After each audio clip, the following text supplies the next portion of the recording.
আবহাওয়ার খবরের দিকে নজর রাখতে হচ্ছে। দফায় দফায় বৃষ্টি, দক্ষিণের সমস্ত জেলায় ভারী বৃষ্টি। উত্তরবঙ্গেও আজ সারাদিনই বৃষ্টি চলবে ঘুরিয়ে ফিরিয়ে। রবিবার পর্যন্ত বৃষ্টির সম্ভাবনা রয়েছে। সোমবার থেকে আবহাওয়ার উন্নতি, রাতের তাপমাত্রা নেমেছে হুড়মুড়িয়ে। রাজ্যে দুর্যোগ আজ এবং কাল বৈশাখের সম্ভাবনা রয়েছে। এরই পাশাপাশি বিক্ষিপ্তভাবে শিলা বৃষ্টির পূর্বাভাসও থাকছে শুক্রবারের পর। শনিবারও কালবৈশাখের সম্ভাবনা রাজ্যে।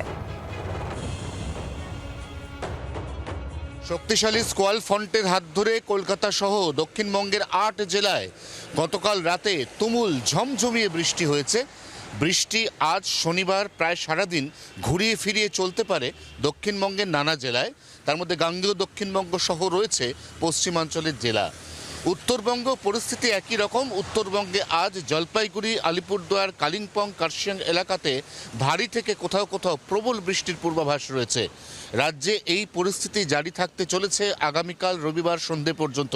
সোমবার থেকে আবহাওয়ার কিছুটা উন্নতি, কমবে বৃষ্টি। পরবর্তী বৃহস্পতিবার থেকে আবারও তৈরি হতে পারে একই রকম পরিস্থিতি। লাগাতার বৃষ্টির হাত ধরে রাতের তাপমাত্রা হুড়মুড়িয়ে নেমেছে এবং দিনের তাপমাত্রাও আজ সারাদিন এরকম মেঘলা আকাশ থাকার সুবাদে খুব একটা বাড়ার আশঙ্কা নেই বলেই জানাচ্ছে আলিপুর আবহাওয়া দপ্তর। অতএব মার্চে কলকাতায় ফিরে এসছে কার্যত ব্যাঙ্গালোরের আবহাওয়া। জি ২৪ ঘন্টার জন্য ক্যামেরায় নবীনের সঙ্গে অয়ন, কলকাতা।